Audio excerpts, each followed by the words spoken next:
angahlala endaweni engcwele na? Yilo onesandla nenhliziyo engcwele kuye yedwa. Lochisa bebrothene khulu egameni lenkosi. Yedwa onesandla esingenacala nenhliziyo ehlanzekile kuye yedwa uJesu Kristu. Siyabonga baba uNkulunkulu anigcinile endleleni ukuze nizofinyelela kule ndawo. Sibonga umusa kaNkulunkulu.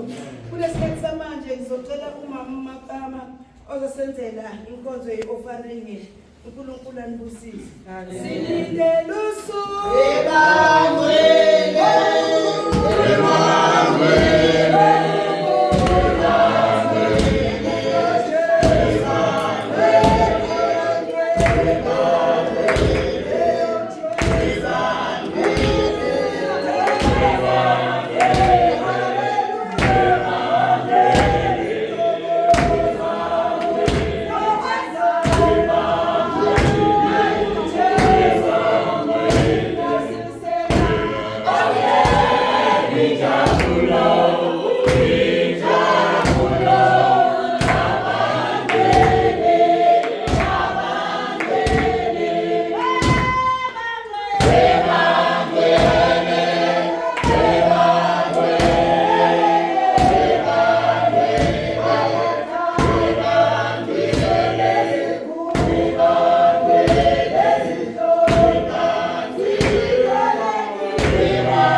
uyazivikela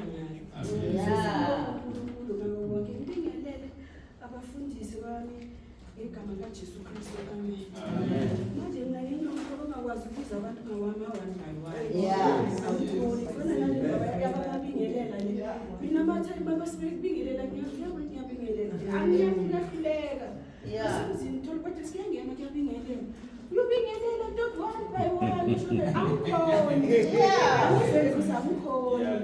So ngiyababingelela bathi ngiyabingelela amandla. Egameni likaJesu Kristu. Amen. Bingelela bomama bonke. Amen. Gogo bonke. Amen. uNkulunkulu ukuthi asigcine emseni wakhe ukuze sifike kulesi sikhathi. Abaningi bafunile ukugcina bafisile ukufika kule minyaka. uNkulunkulu akakhonanga isikhathi sifikile wabathatha, kodwa akusikuthi intando yabo. Nathi siyabafuna ukuthi ngabe bakhona abadala kunathi. Abakhona ngoba sizofunda ebantwini abadala. Bathi sifanele sifunde ebantwini abadala ukuthi nalentsha lenayo ifunde ebantwini abadala. Asikisini icela mina mangile yikho lo ngihlala phambili la. Mangihlala emuva omunye akhuluma phambi kwami ngiyaphazamiseka. So manje ngimela yimi la. Ngicela ningakhulumi. Mangikhulume mina pay attention yini. Bese sengilahlekelwa step sami konje ngiyaphi. Ngoba sengibhekene asikisi sicela ukuthi masibo obela singayekela ishora. Ngoba sazokukhuluma. Yebo. Ngiyakorrekta mina or ngiyakorrekta mina. Amen. Akukho wrong. Lasi abantwana baNkulunkulu sizokhuluma ngezwi linye sonke. Konke lokhu